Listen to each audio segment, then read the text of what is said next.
Hello guys, ito, nagigising ko lang po. Napagod ako kanina sa kakangkas ng tricycle. Ito, sa likod. First time ko palang umangkas ng tricycle. Ito, may naisip akong magandang numero para itaya ko sa loto. Ayun, ayun na, samahan niyo na po ako pagtaya ng loto. Baka sakaling palare. Yun ang ating ipagtutulong sa ating mga mahirap. Ayun na po, diretso na po tayo sa lotohan. Samahan niyo na ako para malaman, magkaalaman sa aking pagtatay ng loto. Pero di ko muna ipapakita aking numero. Tara. Tara na. Ako rito kay Mama Mary. Ngayon sa Adiri, naglalakad na naman papuntang lotohan. Lakad. Sige lang, mag-buzzer lang po kayo kung sino may gusto may buzzer sa akin na may ikaw maglakad. Ako naglalakad, nagbablog.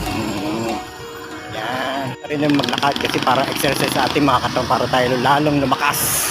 Papunta ko po sa loto,